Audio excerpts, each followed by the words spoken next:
Okay. We are making a return again to CarX.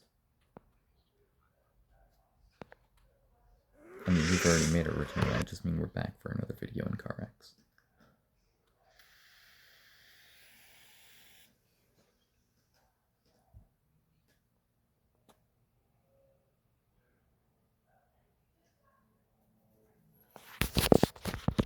So, we have an Eclipse now that we are working on. It's pretty close to stock right now. It's got the plus 10 racing treads on it for tires, but that's about it.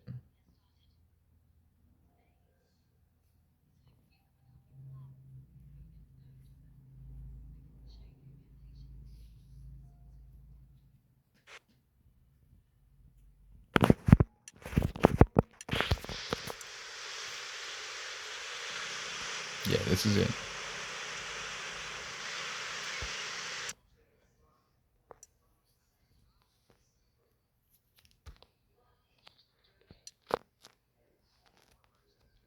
Switch to a single exit exhaust because I like it more.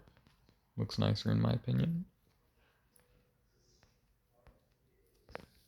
Red, did the silver, metallic silver on the rims properly. The factory color comes more of an iced white.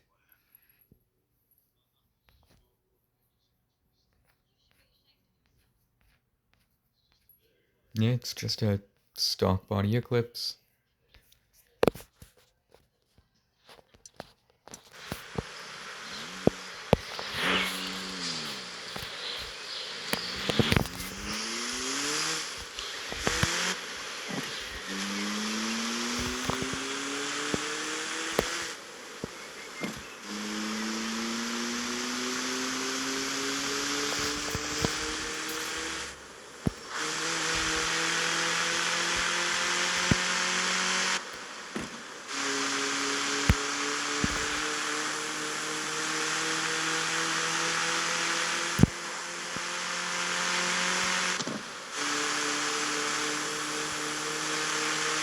So this is what we're building to match for Chucky when he first comes in.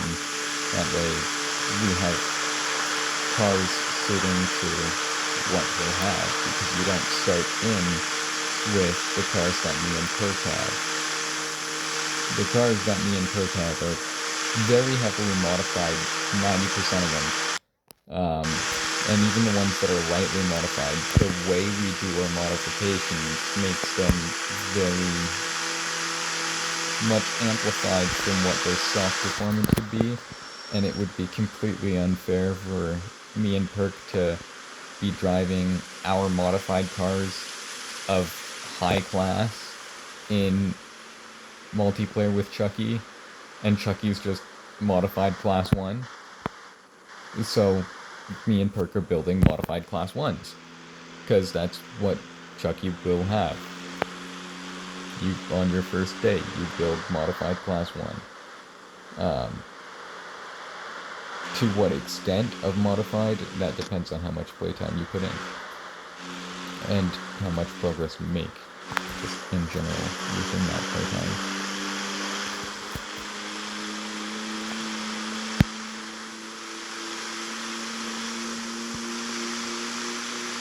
Of course, there's always the ability of just natural, with your own real-world money. Naturally, there's always that.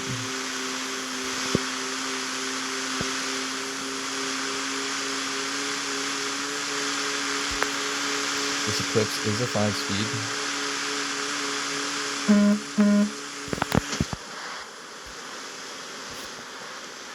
Let me stop and read that text. Yeah, the next place.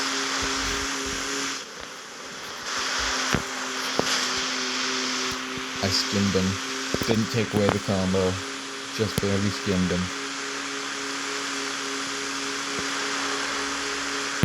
I should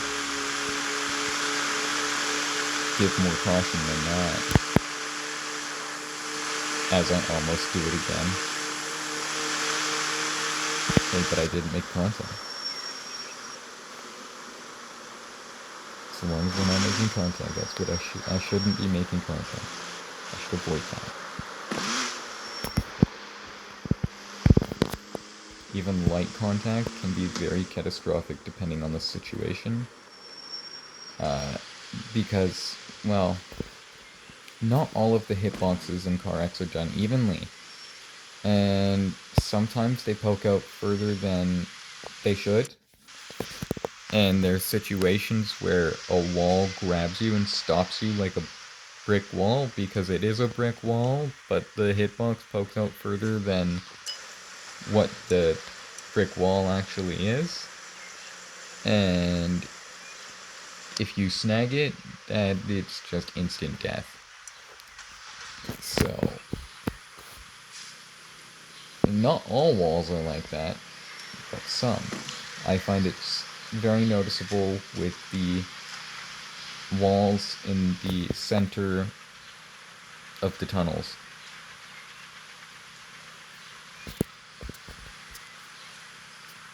Fuel we have.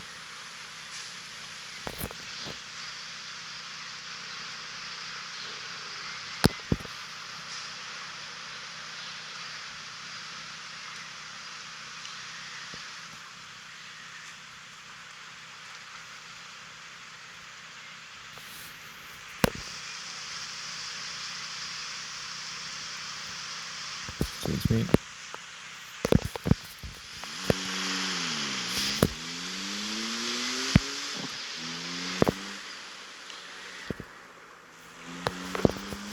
We very well may record when we're on call with Kirk later, doing CarX, because Kirk and I are going to be doing CarX later.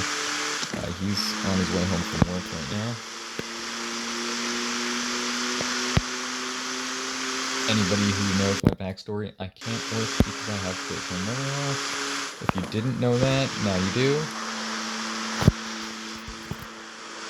Which is why I'm able to upload so frequently. I have a lot of time on my hands. Literally all of time. I am the master of time.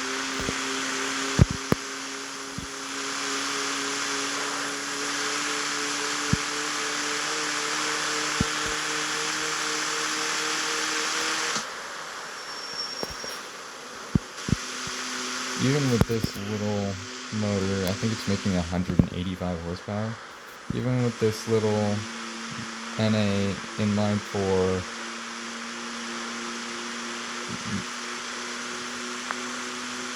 that's like not made to run high performance. It runs really nicely. Naturally, there's so many things out there faster than it. It's not hard to beat. It's starter car level. But it's a really, really nice car. And we do have massive, massive plans for this. Like, this is going to end up being modified.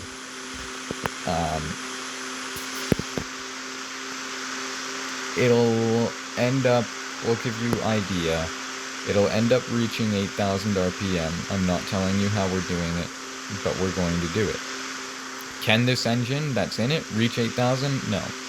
So you can already know from that it's not going to be this same engine. I do have an engine I'm planning to put in, but I won't put it in until Chucky is at Class 2.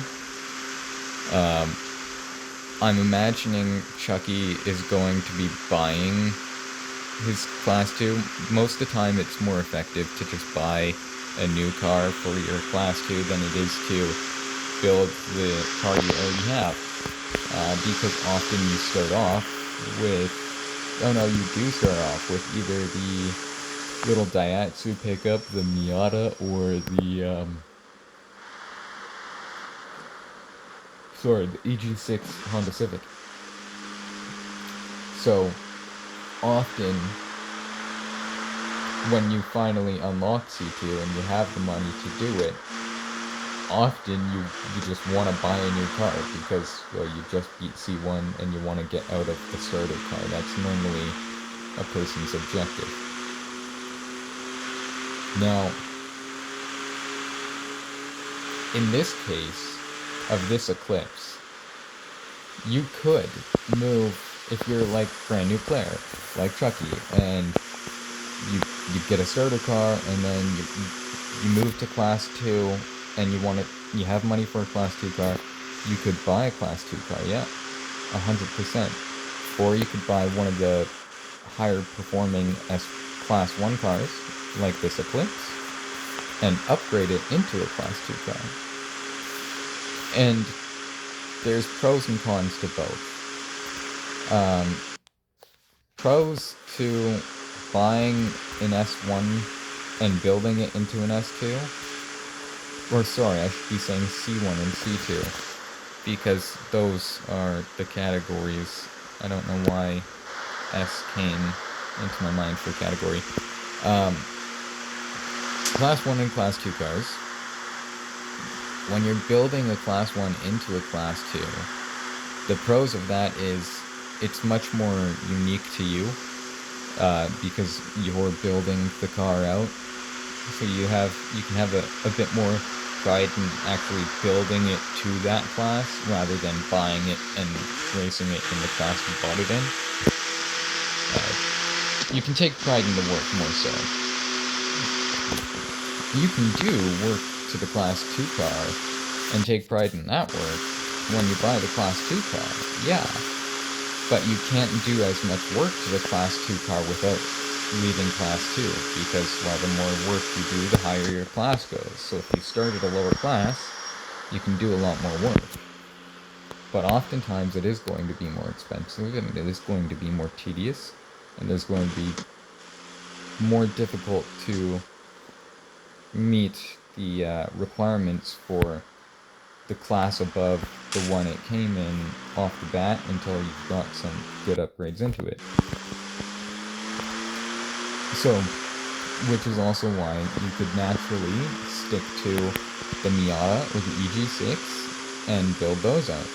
I have one of each. My Miata is not built out yet. My EG6 is. My EG6 I've had for a very long time. It is not my first EG6. My first EG6 was a stock body, and it was in a metallic dark green. Yeah. And it stayed stock body. I never put any body kits on it. I ended up putting a turbo on it, running it into Class 2. And I think I sold it in Class 2 after I beat Class 2 with it, and I bought a Class 3. And I don't remember what I moved to in Class 3, but I do remember running the EG6 as a starter car at one time. I've had a few accounts. This is my third or fourth. I've run both the Miata as the starter car and the EG6 as the starter car. And the EG6 is definitely more beneficial, in my opinion, as a starter's car, simply because of how far you can push the engine. That V16A can rev out really far. Like, you can make good power with those V16 motors. VTEC is always another good reason when you compare it to 7,000 RPM little inline-4 that's in a Miata. The engine definitely plays a big part in swaying on what to go for there, what's better if you're wanting to build the one you have instead of buy new.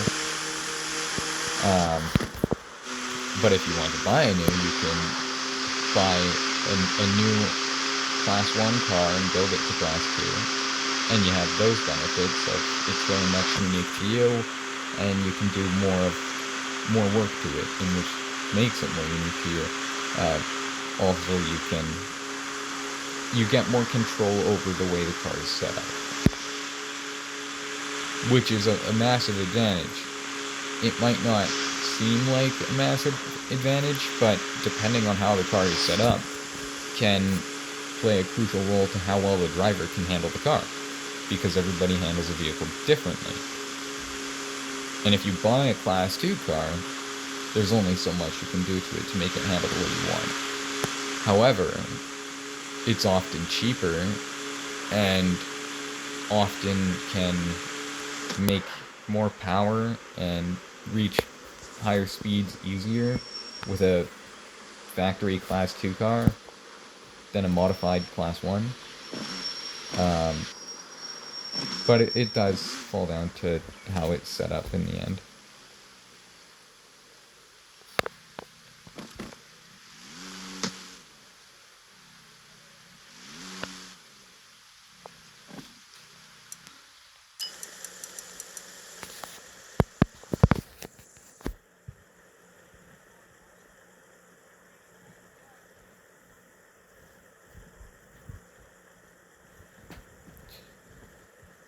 They're both nice cars, by the way, the Miata and EG6. That's why I have them. Where did I... Oh, there it is. Cool. I believe we need 20k for the fuel tank for this. We're doing a 90-liter fuel tank because I like to go places without having to fill up often.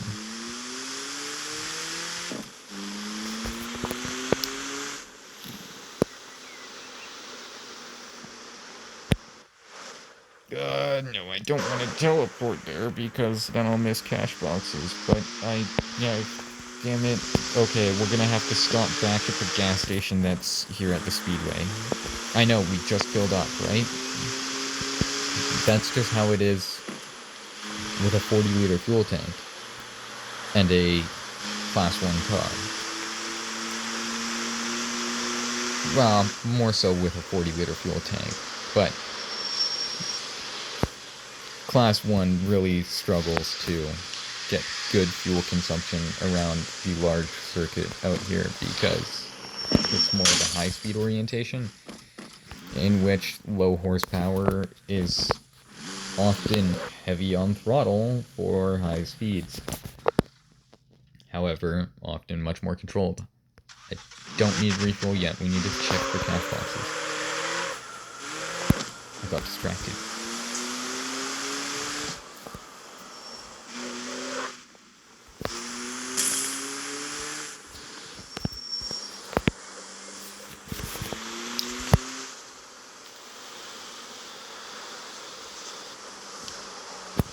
Now,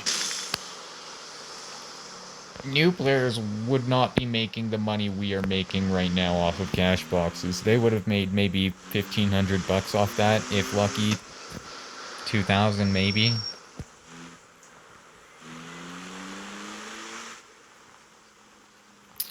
We are level 31. So we make almost 1,000 to 2,000 every single cash box. So almost every single cash box. As your level goes up, your rewards per cash box goes up, which is the reason why I got my level as high as I did. That's why I don't care about getting it higher. I make good money off of my cash boxes. I don't have to do races. I can just drive around.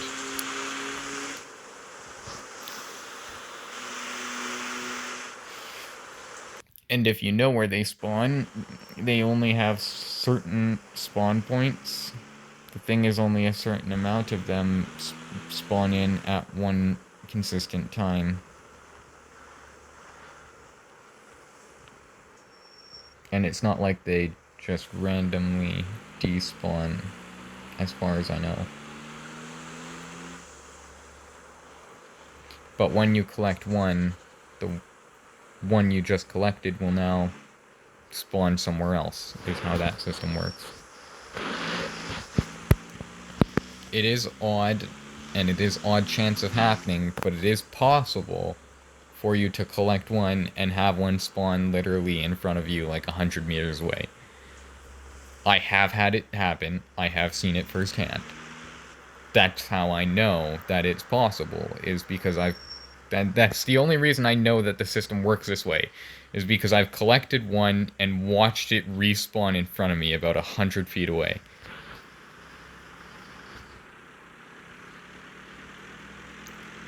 Sorry, 100 meters.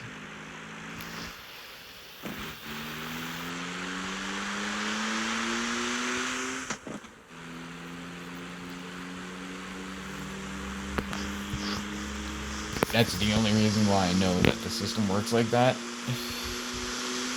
that's the only reason why I know it's possible to happen. Because it happened to me. And it's only happened once, and I've played this game ever since its release.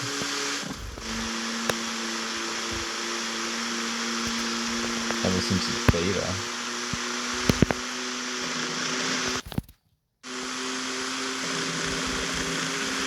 When this came out, I stopped playing CarXStreet Racing 2, and I started playing this.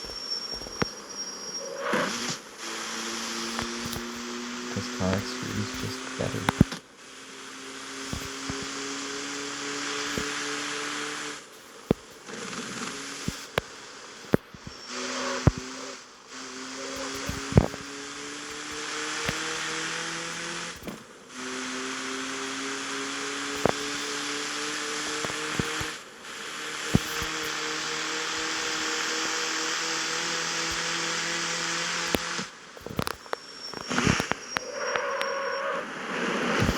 Oh, we were way hot on that entry. That was my bad of overspeed, big time. Overspeed and late braking, not a good combination.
Now, the one rule me and Perk have set with building our Class 1 modified cars is no engine upgrades. So this will continue running the factory motor until Chucky has reached Class 2. And then I'll do engine work to put mine into Class 2. Whether Chucky is going to do engine work or buy a new car, I do not know. That is entirely up to him. Same goes for Perk. That is entirely up to them. I have no clue. They could go either way, honestly.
Now, if you were to want my opinion on what I would do if I was in starter position, what would I do to move to Class 2?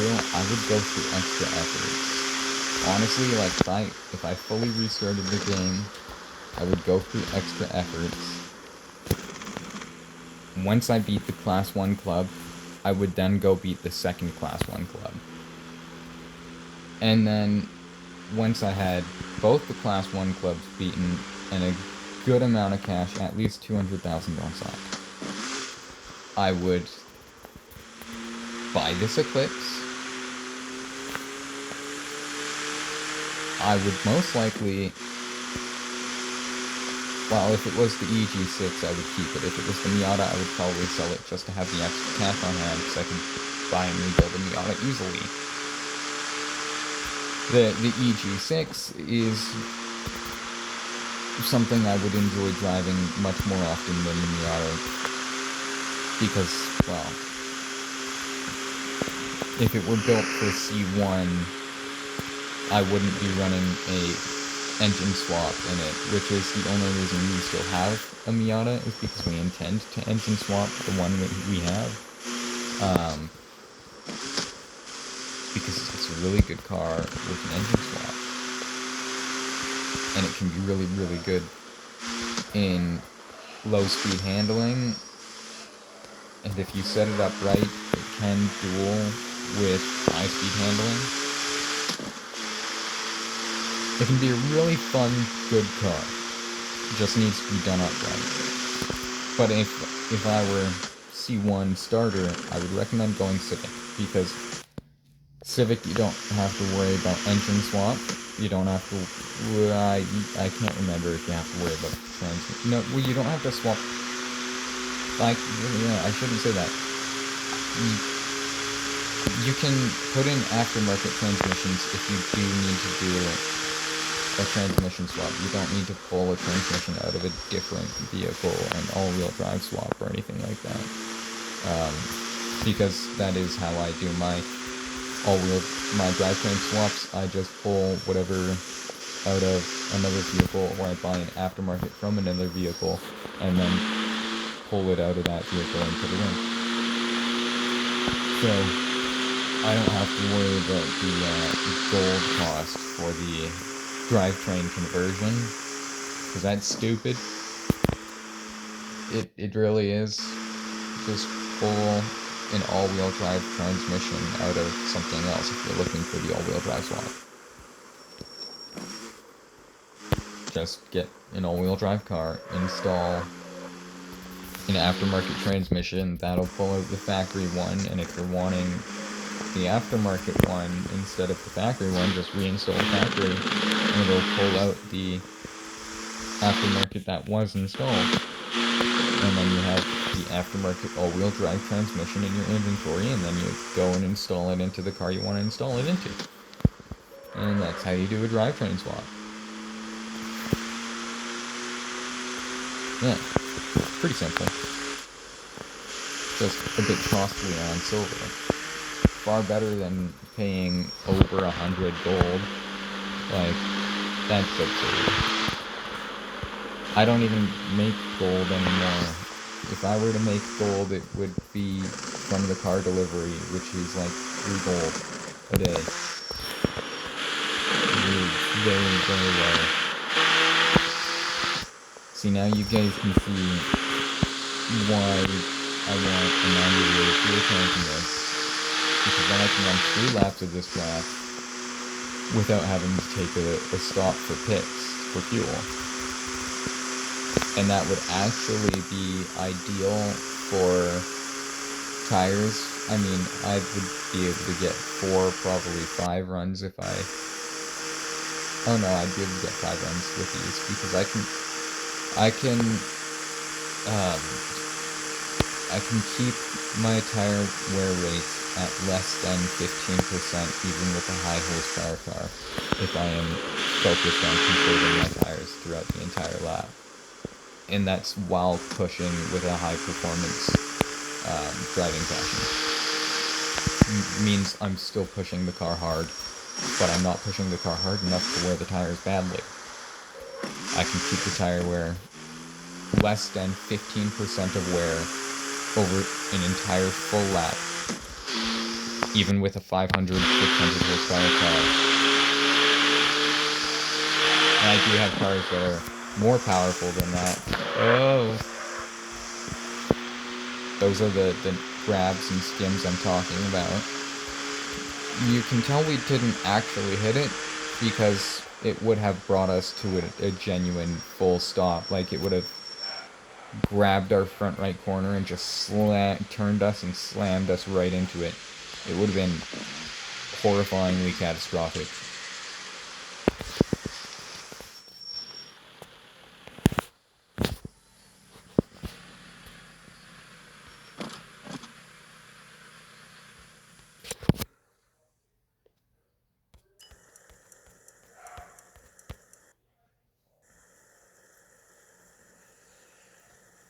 Oh, this Eclipse is a fun car.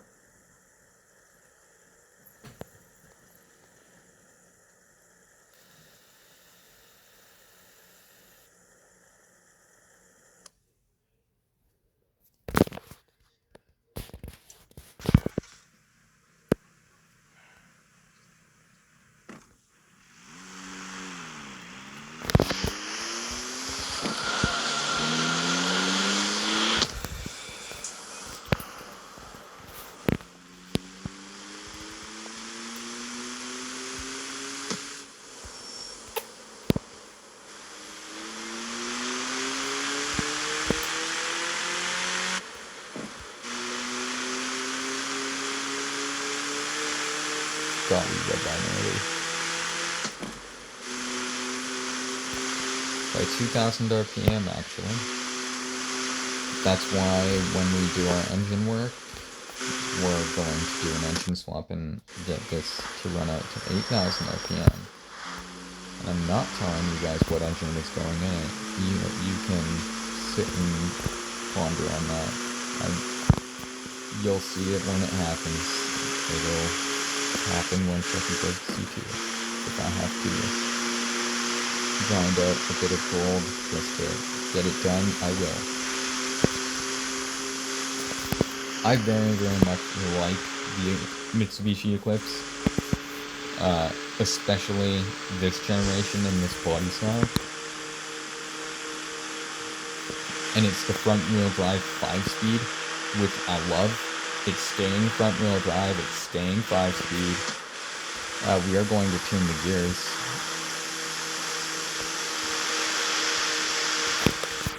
That'll happen before the engine even goes in. And then when the engine goes in, we're likely going to have to lengthen our final drive to get that proper top end out of the new motor. It's going to be a wonderful car. A very wonderful car. It already is a wonderful car, but we're going to make it more wonderful. Because why wouldn't you?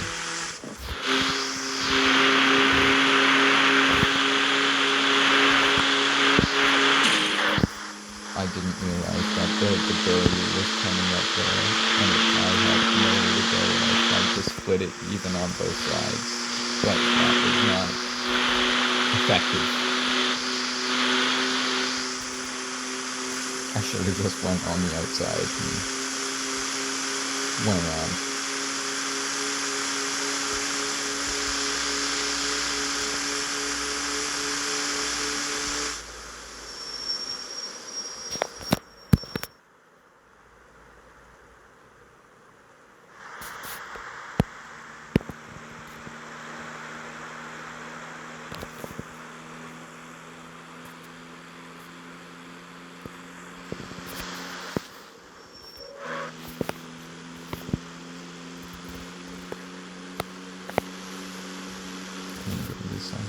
First.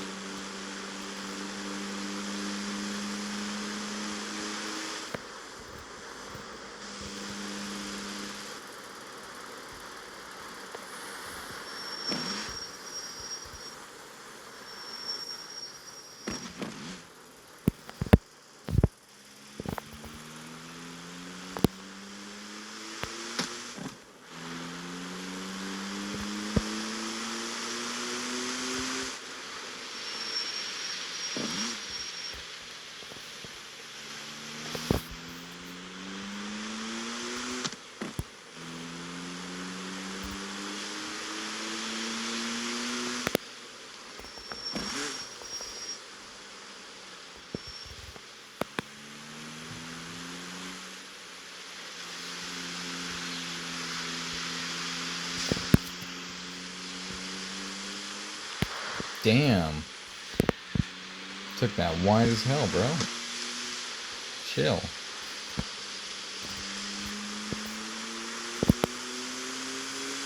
Almost murdered us. That would have been horrible. We've owned this car for like... We bought it last night. I bought this car last night.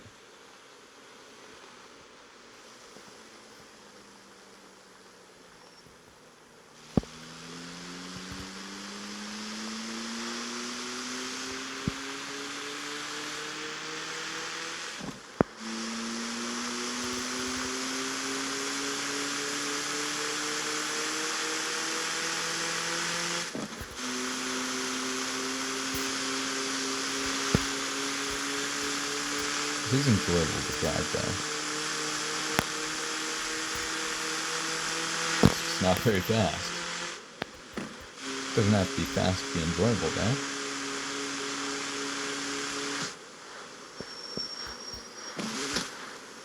Goes fast enough for being under 200 horsepower.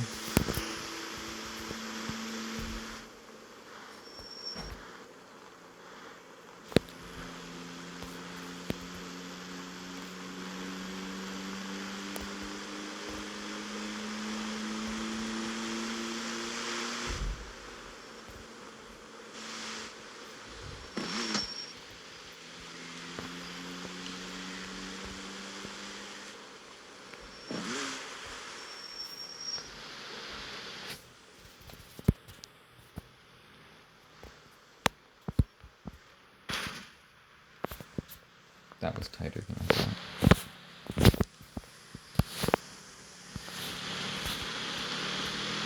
Our steering assist isn't helping us either. That's not my fault, though. I can't do anything about that. Trust me, I would if I could. Sometimes they do Harry Potter things.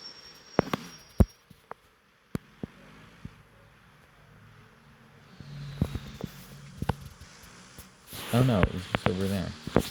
Sometimes they do Harry Potter things, though, where they go invisible. I find it's most common to happen if you grab one while being able to see the other. And then if you move, for some reason, a certain view angle will make it unrender and then re-render. I don't know if that ever got patched.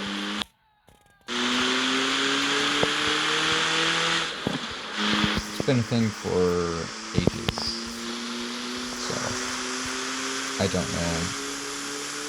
They allegedly released an update on July 20th, July 24th. I say July 20th, July 24th, because they label it as both. The update literally came out on July 24th, but on the Google Play Store it says July 20th. But I was playing on July 23rd, and it hadn't hit yet. And July 24th, there is a video recording of me updating the game then and there.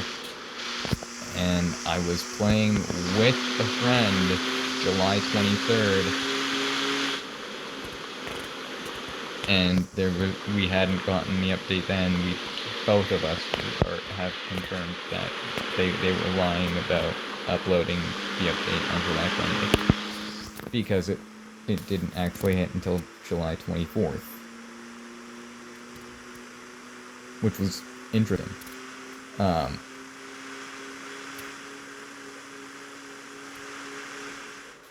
But that update, they literally just said bug fixes.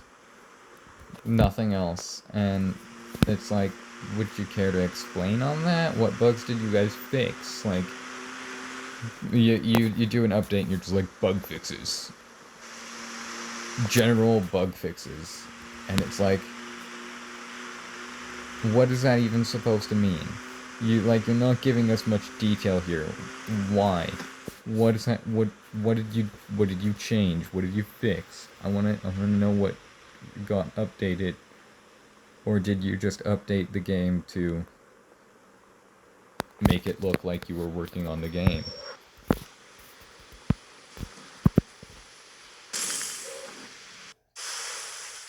I didn't think we were going to end up going into that. I also didn't think it was going to swallow our car.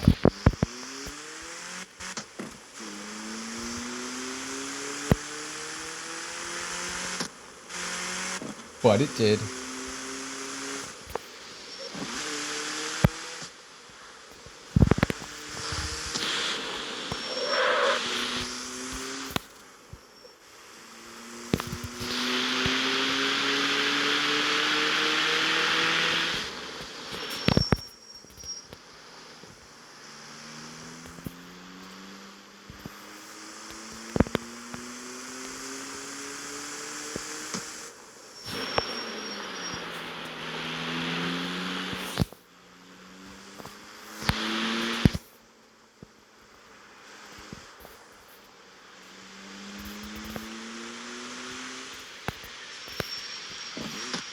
This is a road, totally.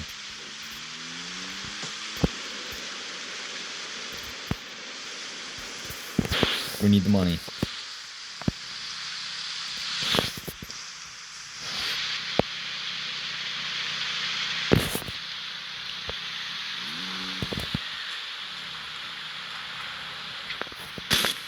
Aha! Couldn't even see it. I don't even know how much we got from it.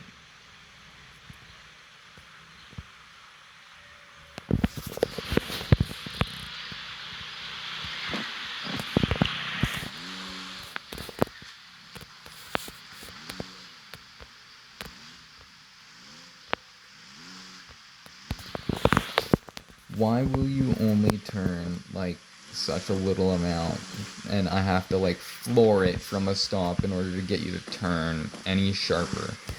Like, this steering assist is so retarded. I'm not saying that as, like, an insult, like, oh, you're retarded. Like, no, the system itself is genuinely stupid. It, like, it doesn't... It's supposed... An assist is supposed to be an assist, not a defect. And that's what it's a broken assist is what it is. Which is why I'm saying it's retarded, because it literally, the system itself is just stupid. It doesn't know how to counter steer right or change input steering angle correctly. They are so hard on the brakes. Jesus. Thought he was gonna roll into me. Dude was going Mach 1 in that box truck.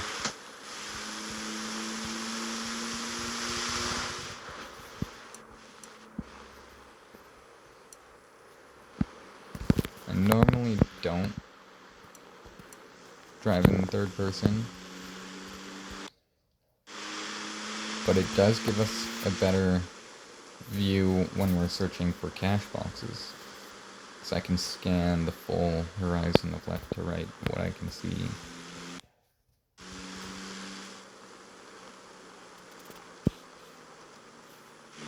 I'm not as good of a driver in third person though, because I don't almost ever drive in third person. But I will for a little bit, just because some people enjoy seeing the third person perspective.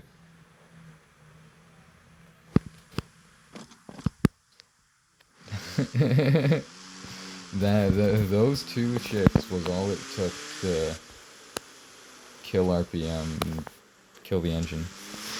Drop RPM and kill the engine. I wonder if there's any in that junkyard that's to our left.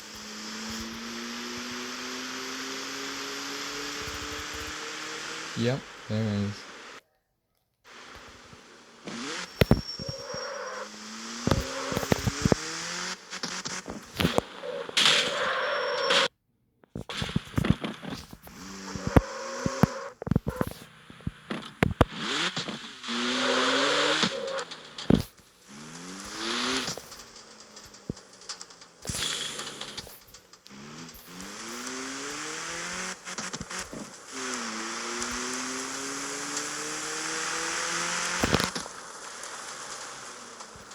No, we're not hitting the jump. If you're a new player, I recommend it though, because there is a collectible on that roof that you land on, and it does pay you, I think, it pays you over 1,000, I know that. 1,000 or more, just for grabbing that collectible, which, as a new player, when cash boxes are only like 500 bucks, that's a nice, quick little boost of tiny income. It's better than grabbing a $500 cash box, so stacks up. Just an extra that you might as well stop and grab if you don't have it.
So early after that left that I always miss it. Oh. They can spawn in here. Why does this look different from the last time I saw it?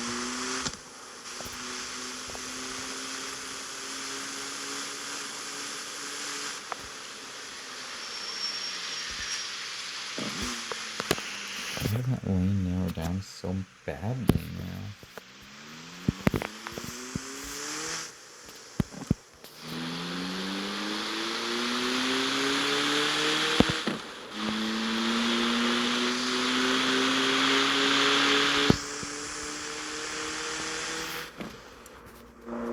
Back to first person.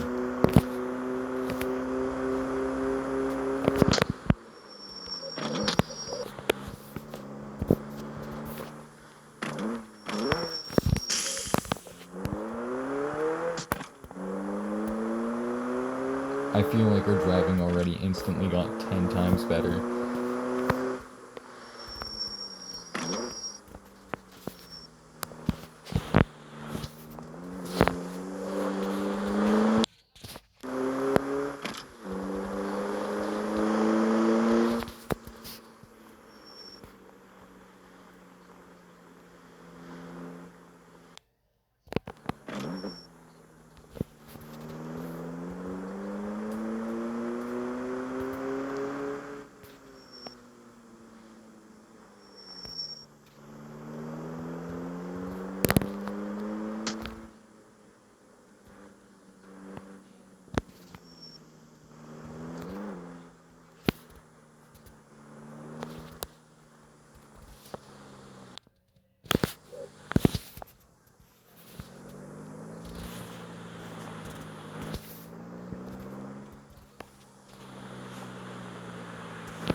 I just felt like driving around the gas station. So I literally went around the gas station. I like driving around the little alleyways like that.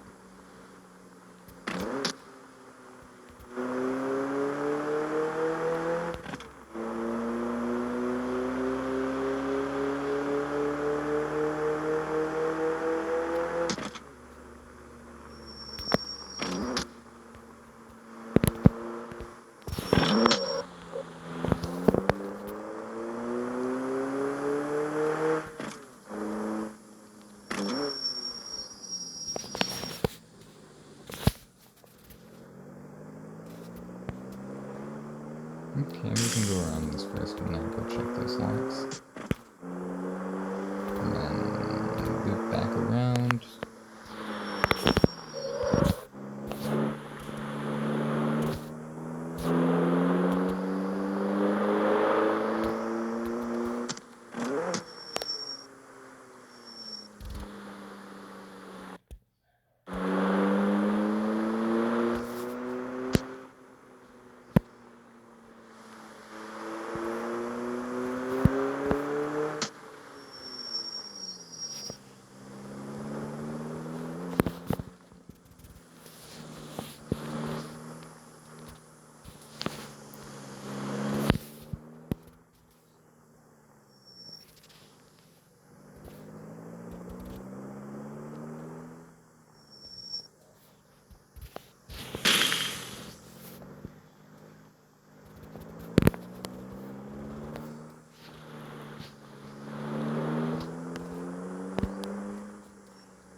$22,000.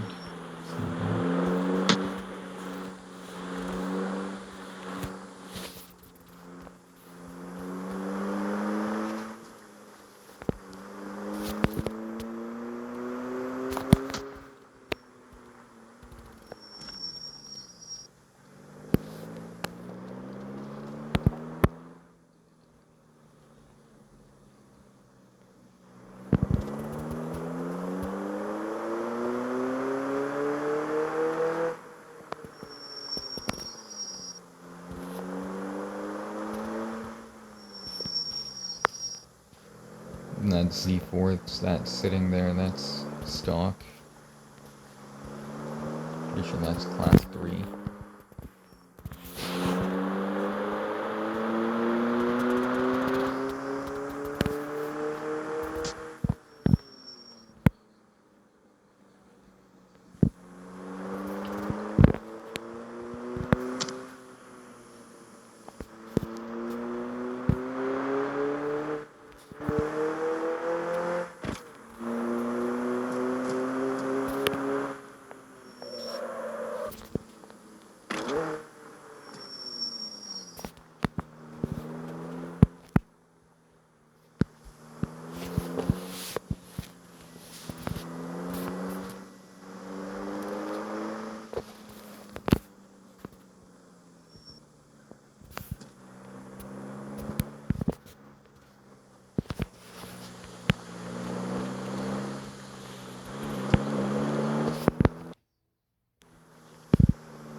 Yeah, I know we're low on fuel.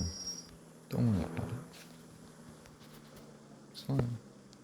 Don't worry about it.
was pretty dry down here.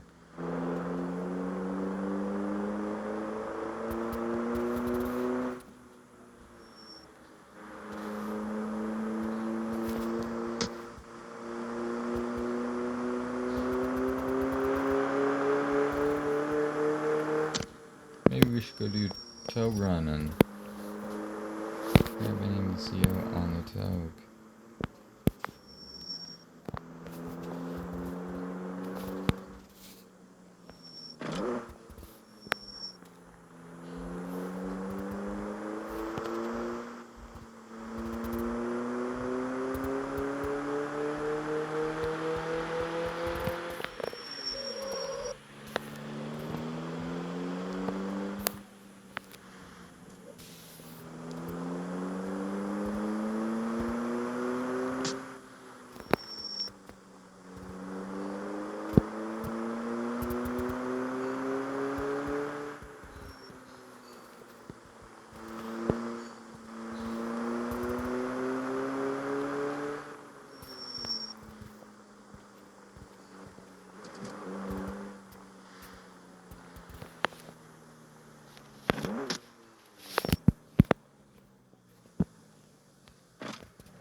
Yeah, this is how I make my money. I drive around.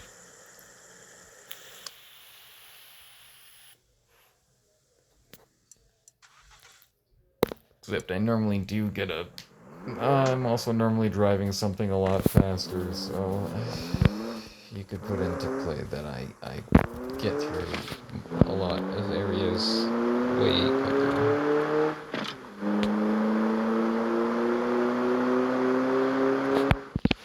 I know a good spawn to get us to the Togue. Out here.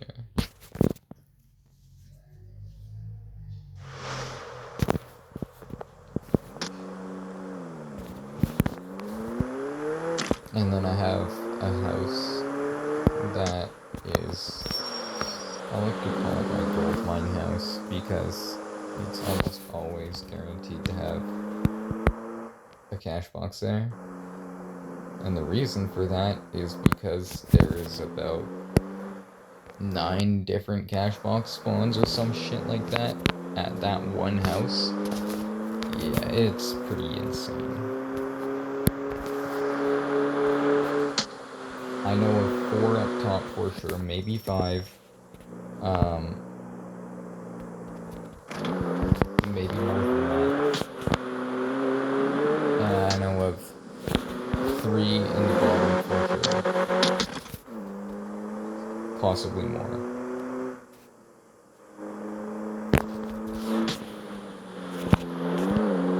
Maybe 4. I'm not 100%. There is more cash box spawns in that one location. It is the largest cluster of cash box spawns I know of in the entire game. That was our turn. Can we turn? No. Okay. Because the steering assist only wants to turn if we're fucking slamming on the gas at 20 kilometers an hour.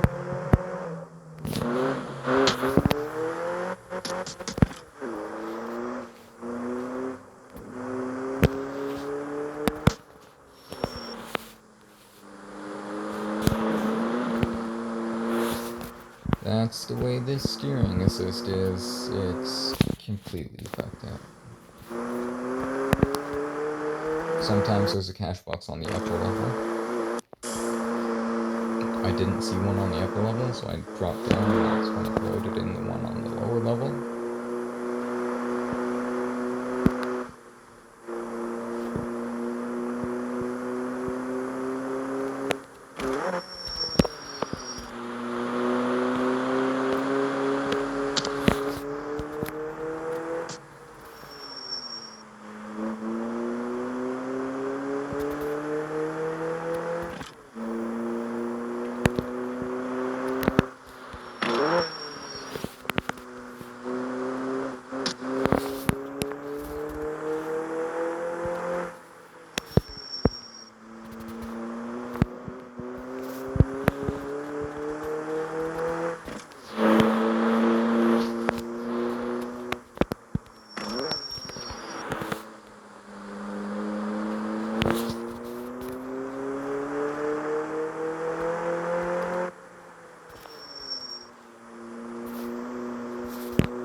downhill and then one back up.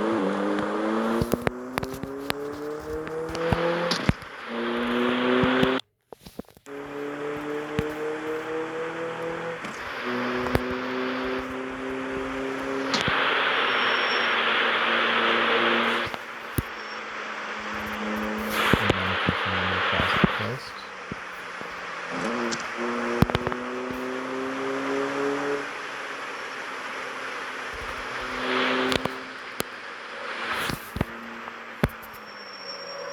Not really a coast, but it's just the upper edge of the map.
Don't know why they would put it behind barriers like that.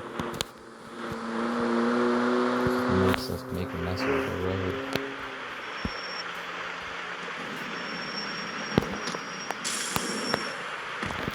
That's such a bait.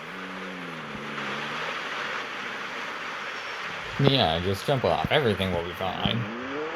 That's a smart idea. Totally.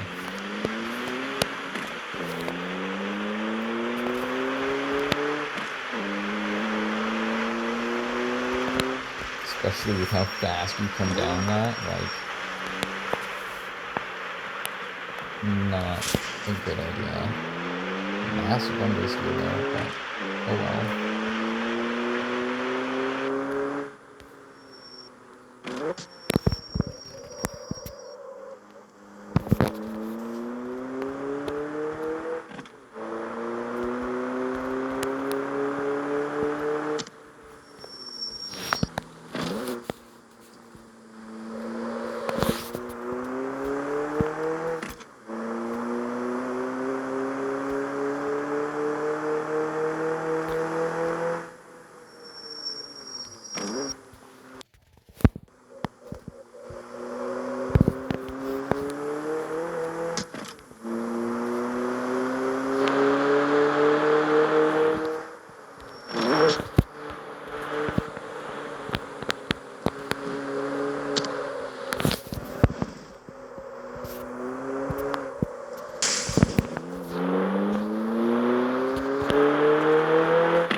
such a pain.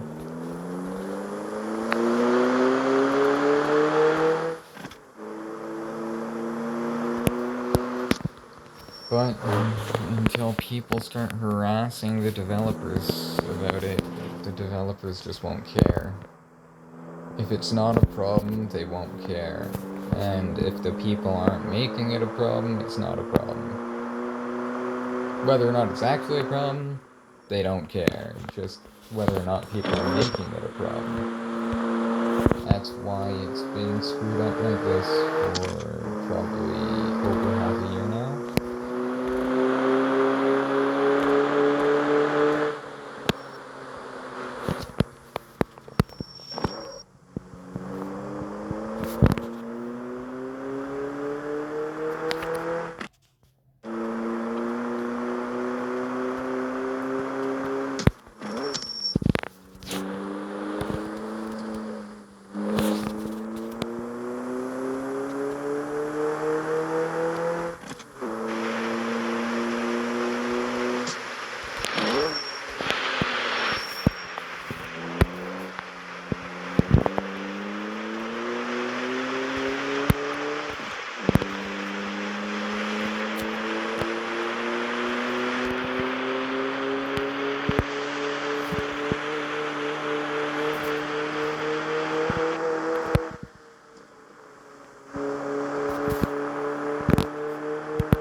Just wanted to dip tire into a little better, but okay.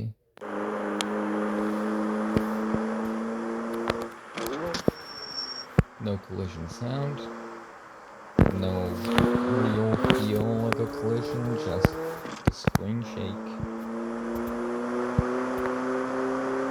I wasn't happy about that. We got too close.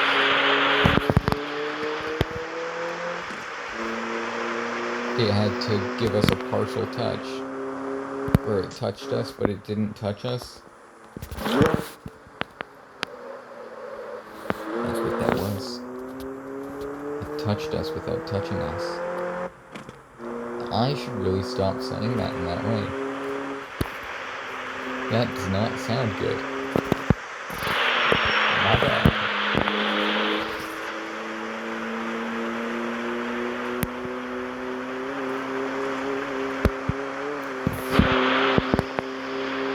Light bumps were good.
See if there's any cash boxes in there. 32,000. We're just out here doing tow run. We made like 10k. We're just out here driving the tow.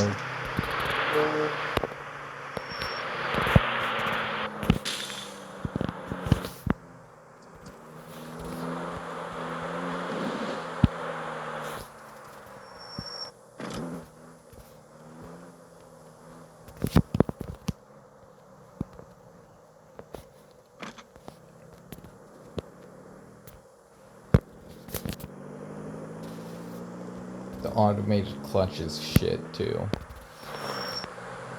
I wish we had full sliders and shifter, and our top of our screen wasn't limited. Like, I wish we could properly adjust shit like we can in CPM, to where we can actually drive a full stick shift. That would be nice to have here. Unfortunately, I don't think there's ever going to be a time where CarX ever evolves to having full clutch and stick shift manual like CPM does. Which is funny because, like, it wouldn't be that difficult. But they're just like, nah, we're not gonna do it. We're too lazy for that. And it's like, I feel like they spend more time playing their own game nowadays than they do actually working on it.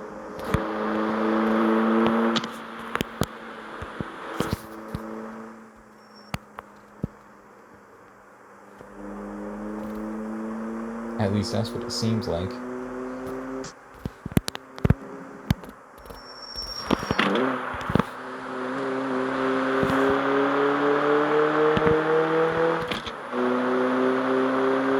Seems like one of those things where they play it and they're just like, no, this feels fine.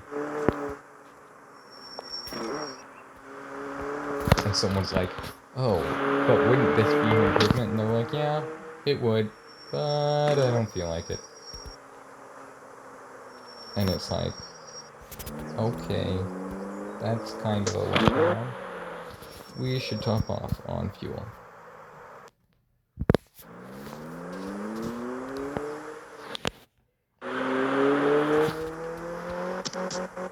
Hey look, we can afford that 90-liter fuel tank now, yay!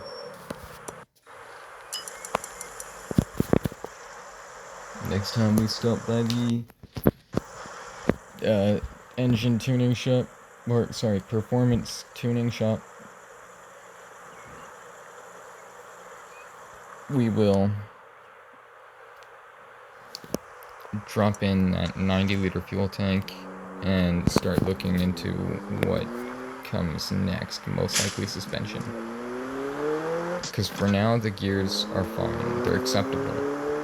There's nothing wrong with them, it's just that I could do them better.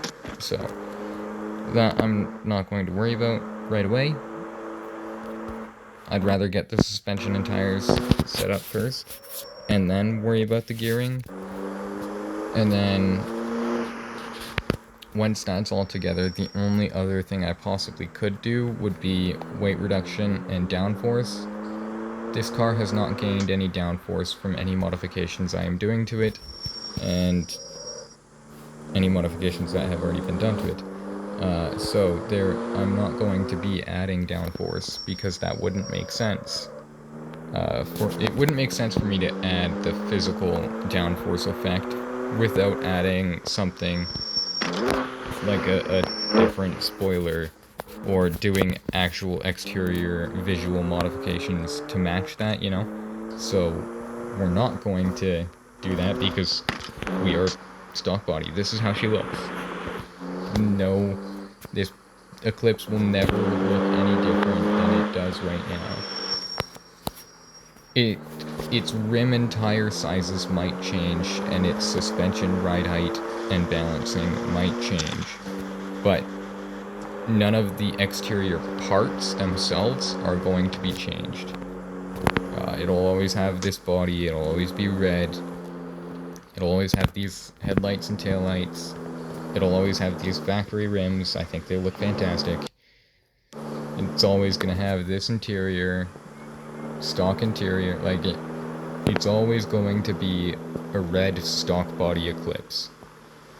When you see it driving down the street, you're gonna know, yeah, that's a Mitsubishi Eclipse. Because it looks nothing else like anything other than a Mitsubishi Eclipse, because that's what it is. And we're leaving it as is, so that it's just an Eclipse. On the outside. Just an Eclipse.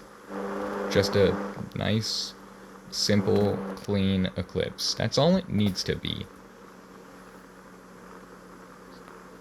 Everybody who goes crazy on exterior modifications is like, but why? Does the car really need to be anything more than it already is when it comes from the factory?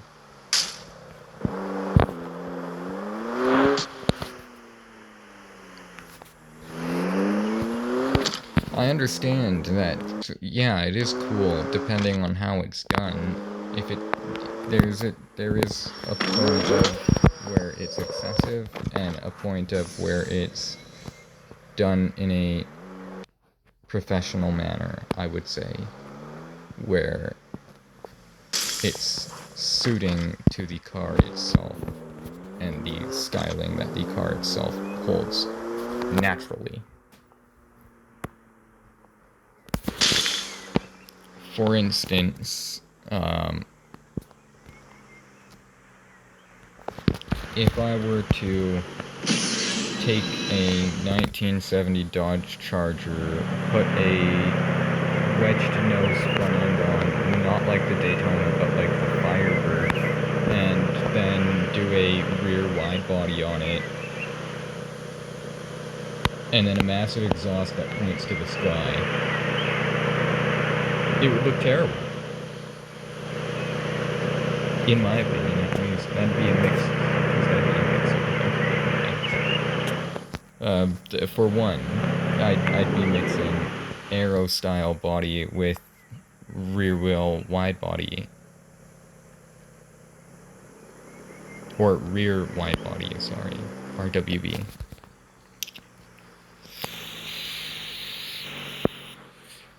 For anybody who doesn't know what RWB, rear wide body, is, it is a very, very common thing to be seen on Porsche.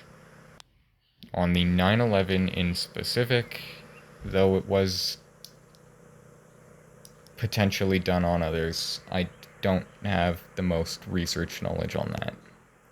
But I know it was most commonly seen on Porsche, the rear wide body RWB. And for me to make something like that would look hideous. But something like taking a base 1970 Dodge Charger and turning it into a Daytona NASCAR, that would look nice. And whilst that's already been done, there's ways you could do it in which makes it unique to your own. There's many variations of building a car, and my point is that if you don't respect the styling and try to mismatch shit in a Mad Max manner, you can often end up with builds that look absolutely horrible, that would just simply look better as they were factory. And there are some cars that just factory the way they come look so nice that you don't feel the need to change anything about it. And for me, the Eclipse is definitely one of those cars that just from factory looks wonderful. Light changes like to light. I only changed the exhaust from a dual exit to a single exit, and the taillights I added the yellow signals.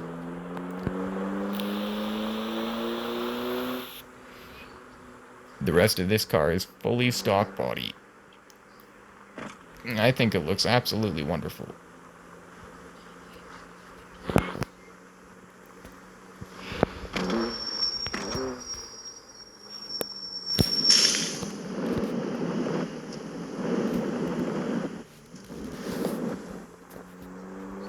Good job, Eclipse. I'm impressed that it held that, because we are only on, like, I think we're on 205s right now. Like, we're on super small tire.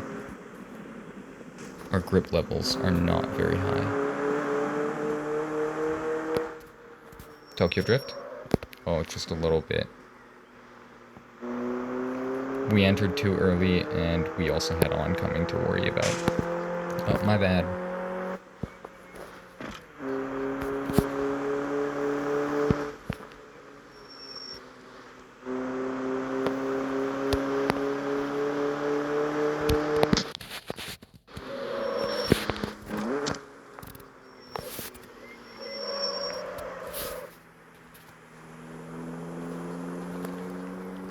So this is the gold mine area. There can be a few that spawn down in this parking lot.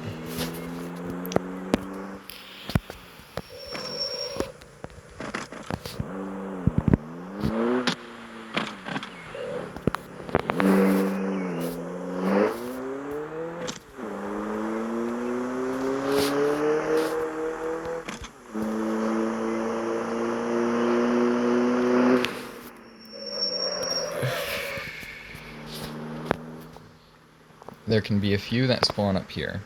I'm surprised there's not one up here right now.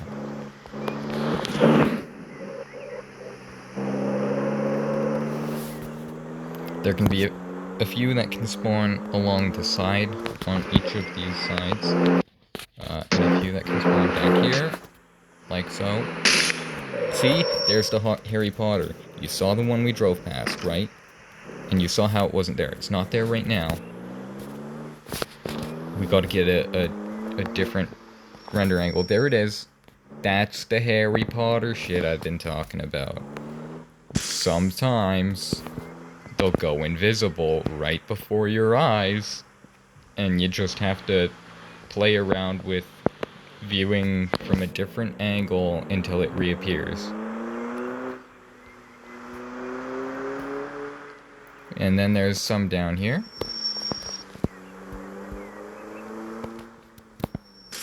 I know for sure that one can spawn at the end, and I know for sure that one can spawn inside each of these circles.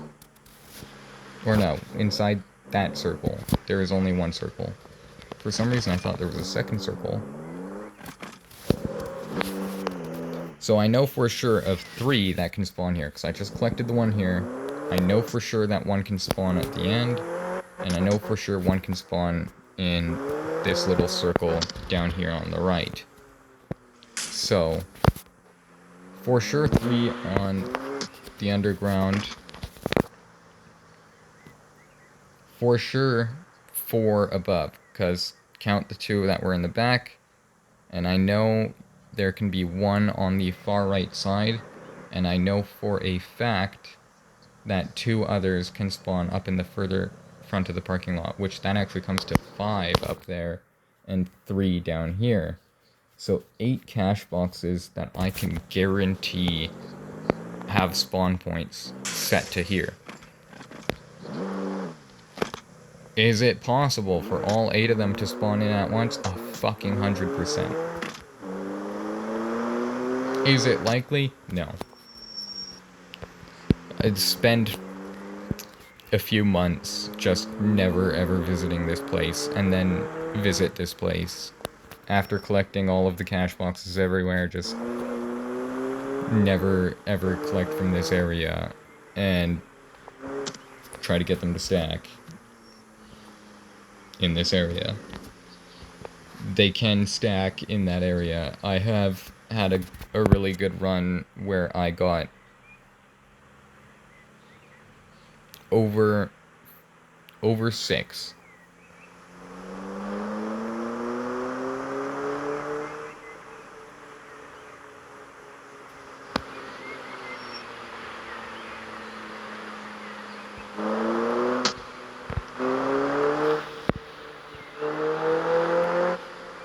So I've either gotten 7 or 8 there at my most. And that's just off the ones I can guarantee out of my 100% recalled memories, but I'm pretty sure that there's more spawns than the ones we counted. But I've only ever had them spawn in a massive cluster like that once, and that was my first time ever finding that house. And it was my first time ever collecting from that property. And I'd played the game for at least a full year before ever going to that property. Yeah, because there are some places I just simply don't go. Like the construction site. I haven't been to the construction site in over a year. Because I don't go down there. I should. Where are we? In the Togue.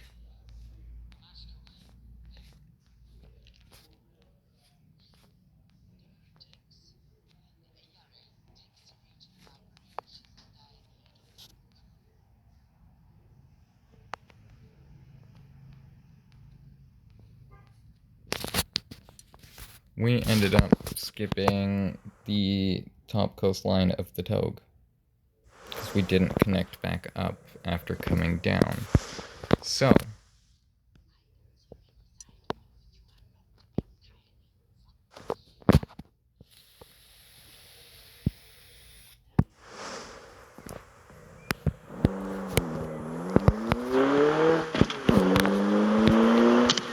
I don't know if you'll heard it, but that was perfect timing. I have The Witcher playing in the background. It's audio. I have it on very, very low volume, but it was perfect because I said so, and as I was just wrapping up that sentence, so, and then it goes, "I do not see any way where you are not entirely fucked." It's like, yeah, that's my life right now. Not because of anything that's happening in the game. It's just my life right now. But we did definitely fuck up and miss going back up this area and down the rest of the Togue on the upper line of the map.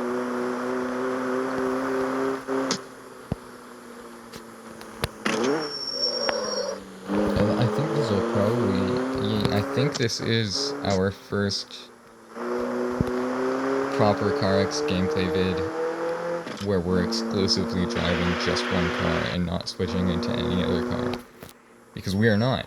We are staying in this Eclipse. We're not gonna go on forever. We are going to wrap up soon. I do want to get the rest of this Togue in though. And I think I want to visit the construction site. This gives a good idea of, well, anywhere you see me collect a cash box from, you can collect a cash box from.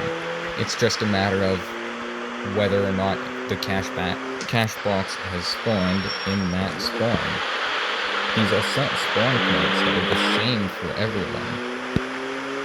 They're set spawn points. They don't randomize. They don't move. It will always respawn in the exact same location every time. It won't be a foot off. They're fixed. So, if you see me collect it from a spot, that is a spot in which you could and most likely will see one spawn on your screen in that spot whenever you're playing the game, eventually. You might not see it for the first 300 times that you collect, but the spawn point is there, it exists, and it's possible for it to pop in.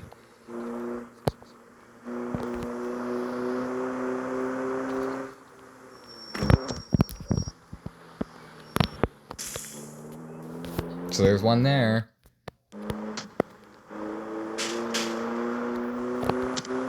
Say you do your regular spots where you're finding your cash boxes, and say you only do one Togue run a week. Check that one spot every week, and surely, sooner or later, eventually it will pop up. So if you learn all the spawns, in simple terms, what I'm saying is if you learn all the spawns, you can just go from spawn point to spawn point, and yeah, it becomes a lot easier to grind money, and you don't have to enter into any races. You can free roam drive without any limitations or rules or other racers, time requirements, not having to follow a specific set path. Many benefits. But making money like this only becomes effective if you can make about an average of 1,000 per cash box or more. If you can make a rough average of $1,000 per cash box, which if you want to find out what your average is, add up every cash box you collect for the next 10 cash boxes. And then take whatever total amount you have, divide it by 10, and that's your average out of 10 cash boxes. That's your average per one cash box in every 10 cash boxes of what you just made.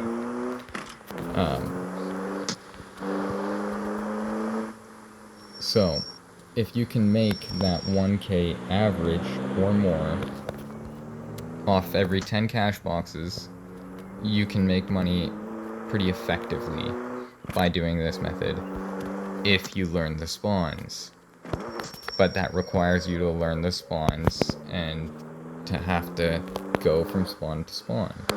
And if you learn the general rough placements of the spawns and the areas, and then you just go area to area, you'll get some good switches.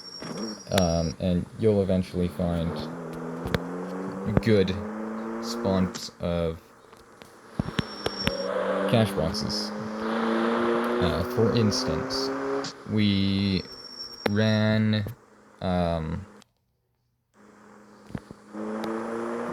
we went by the speedway, and we went over that area. We went by the port area, and we were seeing pretty dull, so I thought maybe up in the Togue area we might see some. And we've been seeing quite a lot. Now, the Togue area is quite vast, which has a part to play. But if you get used to driving the Togue, it can be, one, just enjoyable to drive out in the Togue and run the Togue.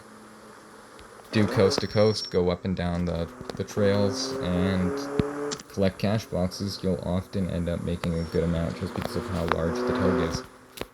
But I like to run area to area. So we ran around in the city, we ran around by the ports, we ran around by the racetrack, and now we're out here in the Togue, and finally we're starting to see more frequent cash boxes than we were seeing in the city or racetrack or ports area. And then once we finish running the Togue, we can check the construction area, because I haven't been down there in ages. That's all.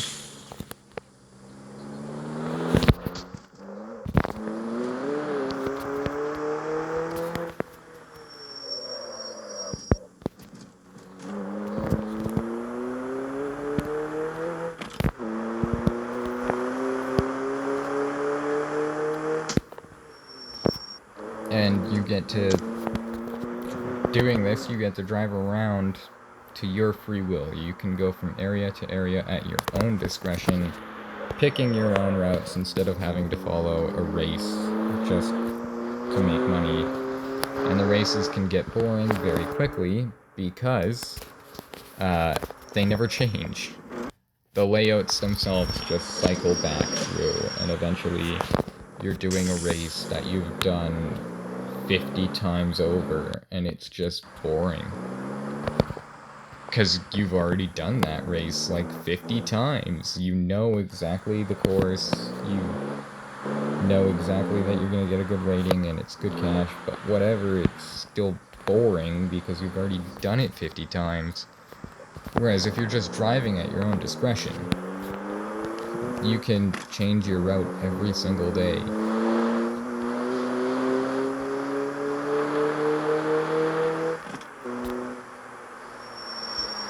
That's quite a large difference in immersion of entertainment. Because in one way, sure, you do make money faster. In the other way, you make money with more sanity. So, you kind of have to pick and choose there between money and sanity, but I pick sanity. It's much more nice and relaxing to just drive and collect cash boxes along the way than it is to grind the game and just do races, because then you're basically just working in the game, whereas me, I'm just driving, enjoying my time. I'm just enjoying my car.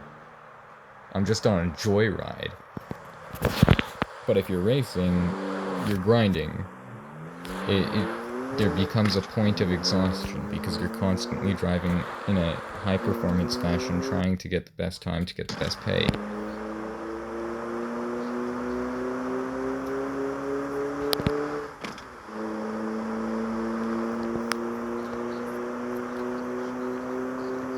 And you're stuck to the fixed path that the race course sets.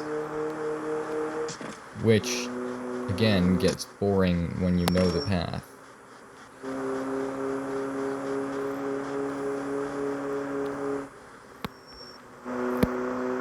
It can get old very easily. However, joyriding your vehicle can be different every single ride, so...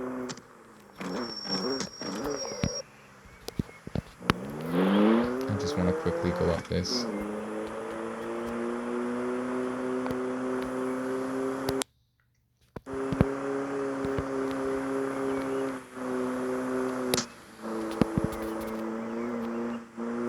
I don't know if I've ever gone up this road before or not.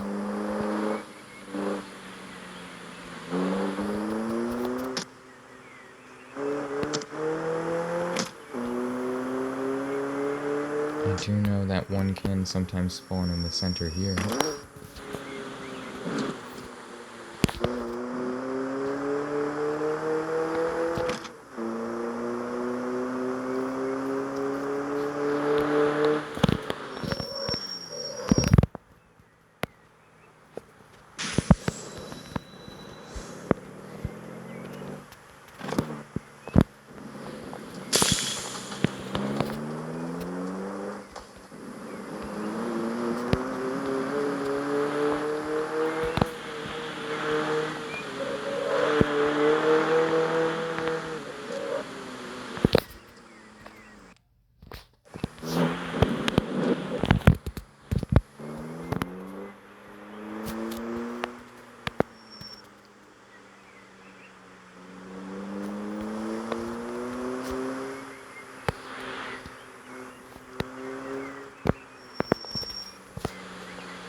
Just wanted to check around all them corners, make sure there wasn't any that I don't remember.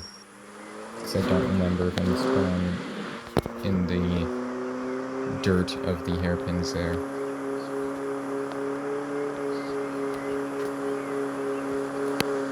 Also gives me another run up this road. I actually quite enjoyed going up it the first time.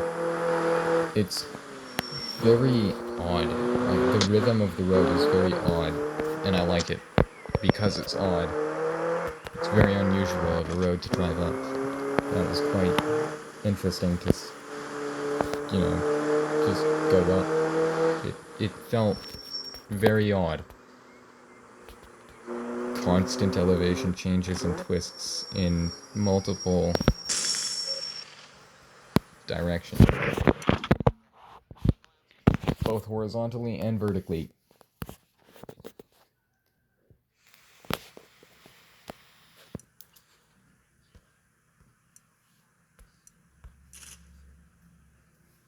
Yay, we have a large fuel tank now. The largest we can get. See, the engine is fully stock. We are making 174 horsepower. I was giving this car a bit of overestimation, saying it was 185. We're actually 174. So, I was up talking it by 11 horsepower. That's my bad. It's actually less than 185. The weight to the engine comes to 185 kg, so if that means anything. I got a number right somewhere, I guess. I just didn't get labeling where that number was right.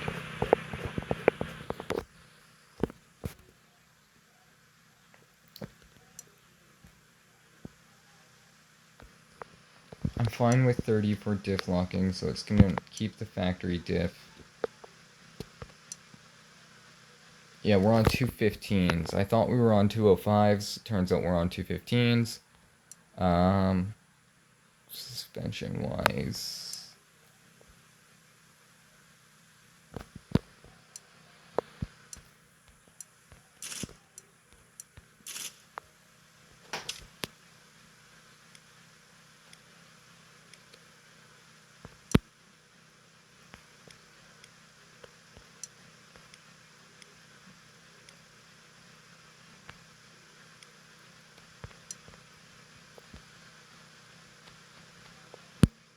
I don't like my camber being much higher than minus 1.7.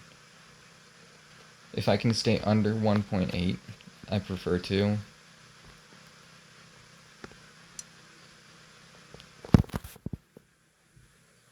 And I like it being really close to balance. Often I actually like my camber squared.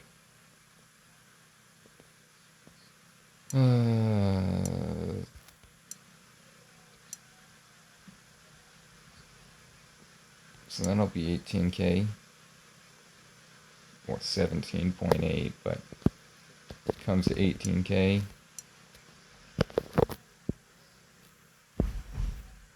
Round that to 12, just for the sake of rounding to 12. With all the saving I do in my rounding, I just put it towards, I count it as extra fuel money. I always round up to the nearest 1,000. I always round up to the nearest 1,000. The only time I will round down to the nearest 1,000 is if it's only 100 over. If it is so much as 200 over, I will round up to the nearest 1,000. Because it ensures that I'm always overestimating my costs, so that when I save for whatever I'm saving for, I come back to the shop with more money than I needed. And then you leave the shop, and it always ensures that you're leaving the shop and you can still afford fuel. Because even if you get everything you get and then go into tuning and do a little tuning work, you'll only have so much to work with, in which should instinctively kick in the I need to pay for gas type thing. But it's a good, not necessarily precaution, but it's a good little saving factor for always having a little bit of fund on hand after doing modifications. Especially if something goes wrong with the modifications, so you go in, you do a bunch of tuning, but the tuning you didn't turn out well, and you need 5K for adjustments. Well, if you rounded to your highest 1,000 of every upgrade, you should probably have at least 1 or 2,000 already on hand if you've done 4 upgrades or more. And then getting to the next of whatever you're saving for or paying for that light readjustment is much easier.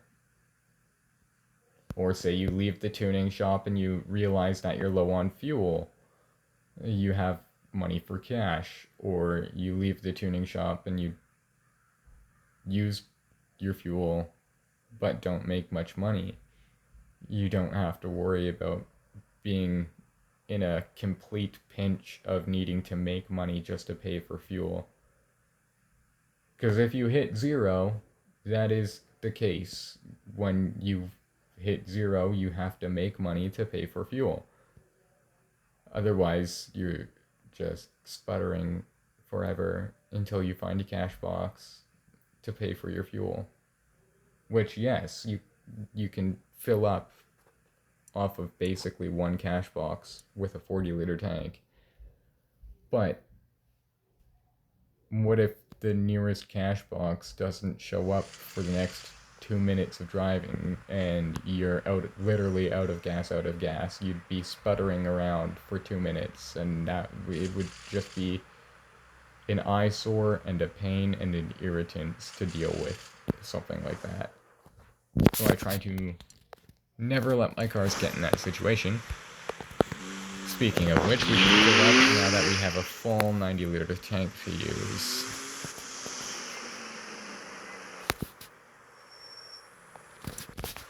Top off since we're here. And then we will go down to the construction site.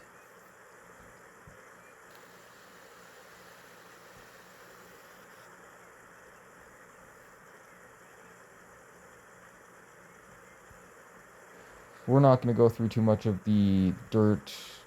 We're not going to go, like, super thorough or anything through the construction site. We're just going to do a rough drift past, per se. Take a browse and see if there's anything there.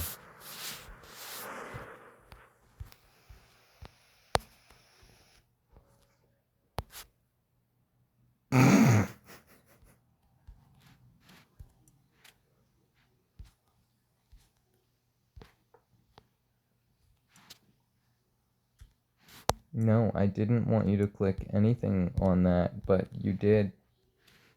I was just moving my map around.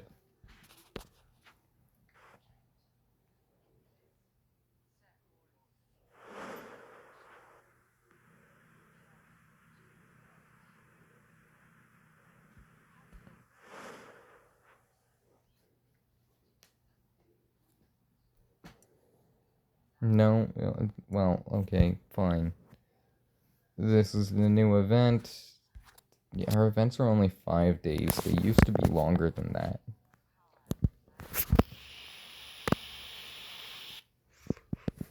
Okay, I was excited for a second because from afar it looked like an R35, and then I looked closer and it's a Z32. It's not even worth, like, I have the Z32. Mine looks nice. It looks like a wonderful, nice, fast performance car. It is bone stock underneath, so it's slow as ever and super low power. Probably less power than this. I wouldn't be surprised.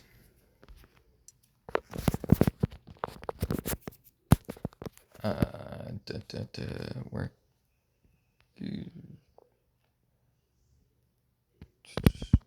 Teleport to this gas station.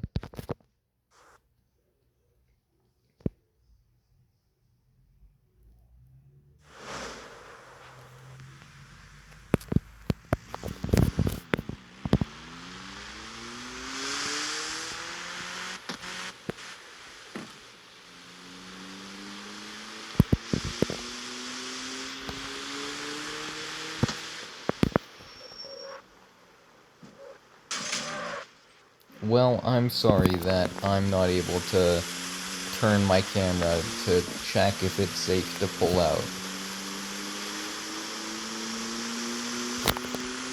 There's nothing I can do about that. I either can just pull out and hope that I'm not going to hit anything, or just not pull out. Driving third person, and even driving in third person, I don't have a way to turn my camera to see what's around the corner. So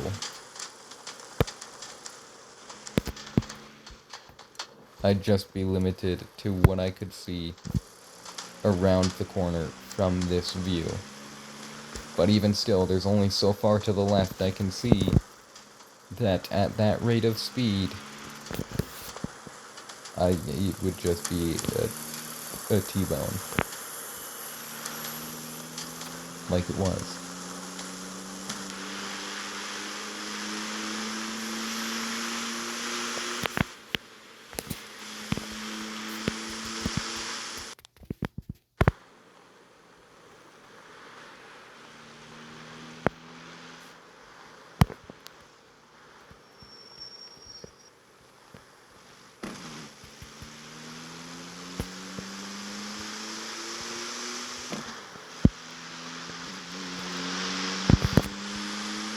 We have started going away from the construction site, and we didn't even check out the actual area I wanted to check out.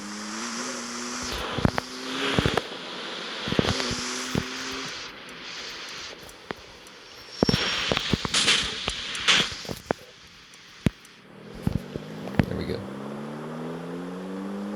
Skipped past it the first time by accident.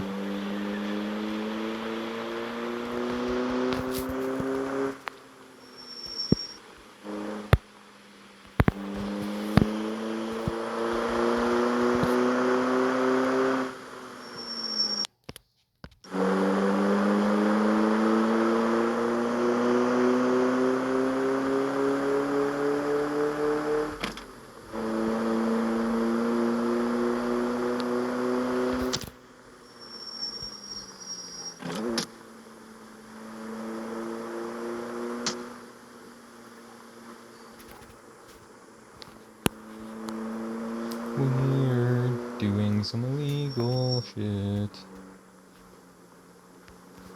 It's a better route.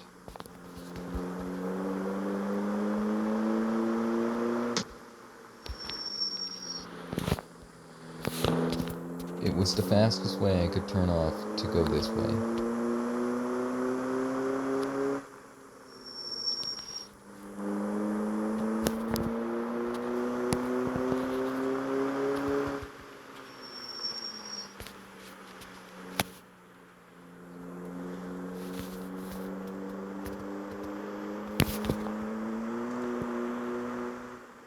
Yep, see there's one.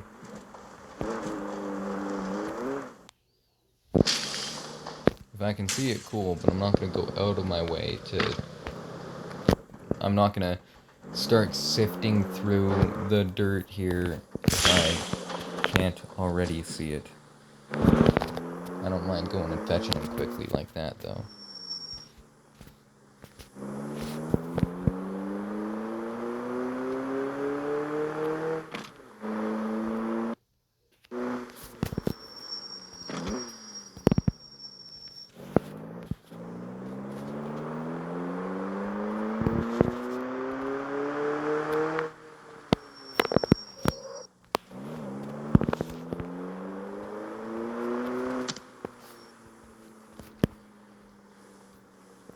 Saw one to our right a little bit.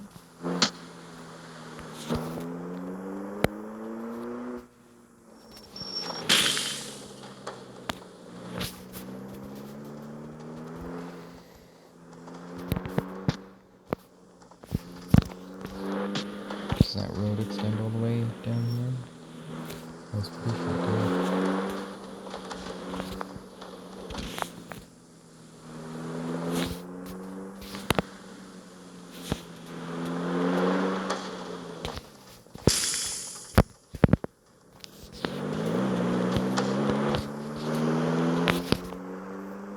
Because it does.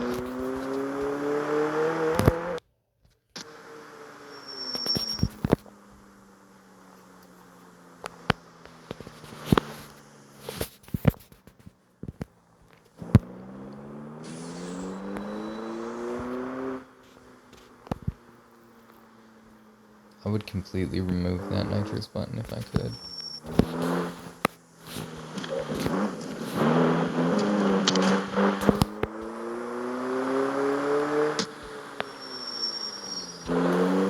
I don't like using nitrous. It's just not very legit.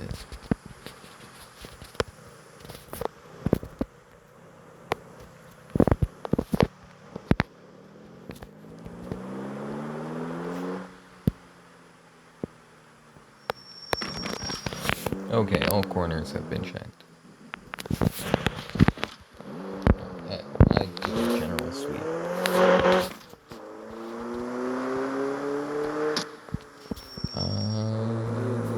Thinking we're going to park. I know exactly where we're going. And I know exactly how we'll get there. Do I? Do I know how to get there?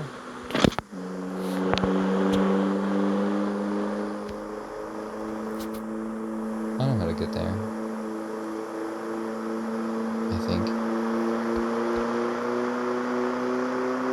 Yeah, I know how to get there. Yeah, I do. That took a lot of confirmation in my brain, I'm sorry.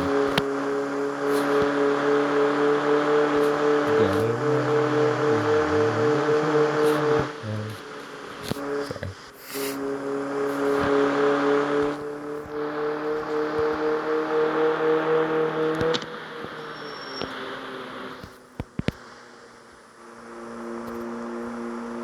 My god, bro, hold the lane. They are terrible. Terrible over here. Oh, Jesus, the line they programmed for that corner is just horrendous. Just hold in both lanes.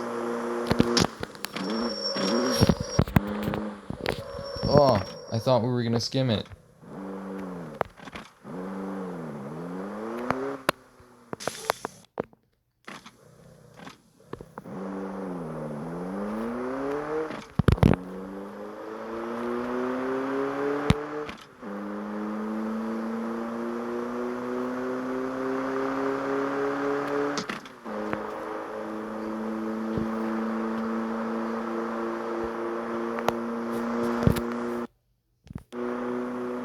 It is a really nice car, though.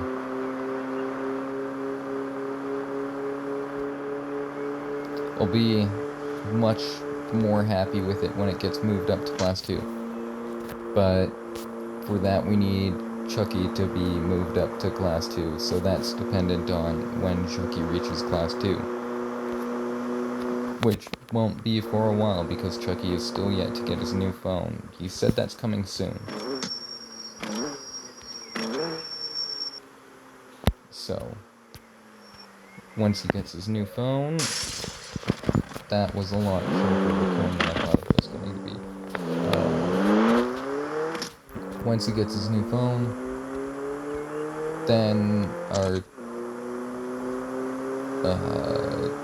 I guess you could say timer for Class 2 will properly start.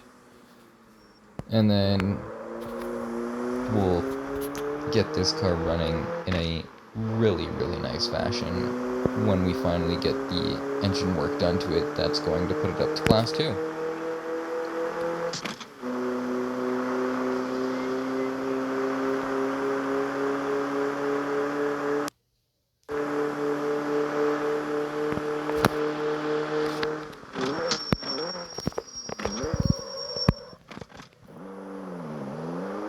I didn't pull out that far in front of you that you had to aggressively swerve left and right. I had maybe a foot of my nose, maybe 2 or 3 feet of my nose poking out. It wasn't that much.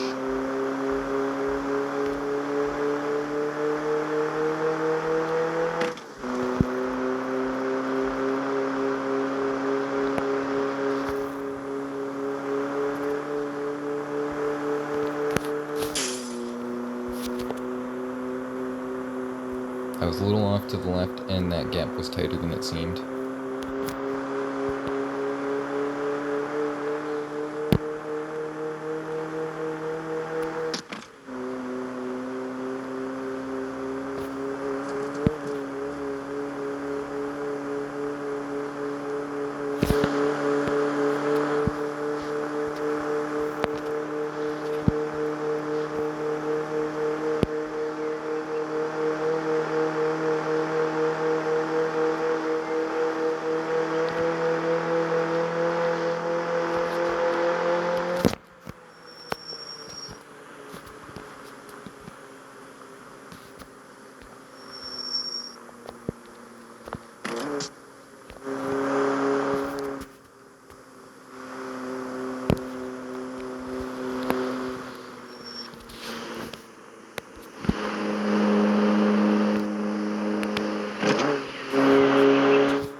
Back at the gas station we started at.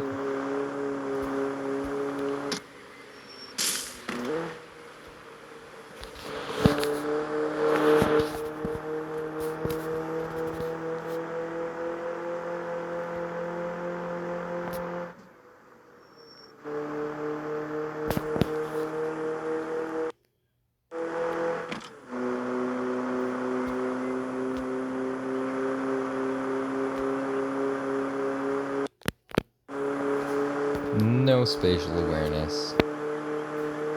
They must not be able to turn their necks either. Terrible that we can't see left or right, isn't it?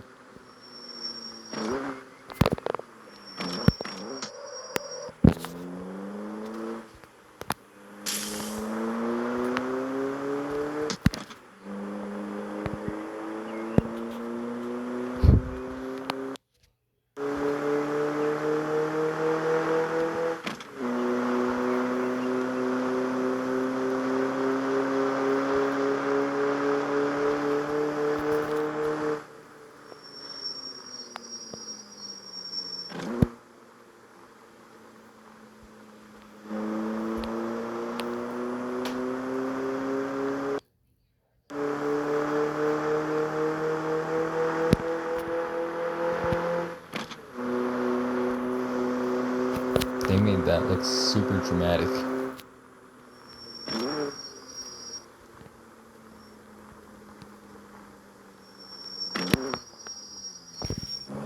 Go, go, go. I don't want to get fucked by that semi. We're going down.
And that will be our thumbnail for this video, because that is a really nice...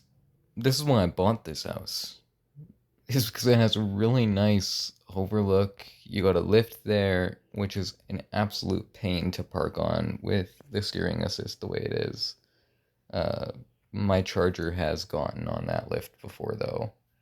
And my Charger's a big car, because it does have the Hellcat wide body kit. My Charger is a boat. A fun boat, but still a boat. This is a really nice Eclipse. I love it.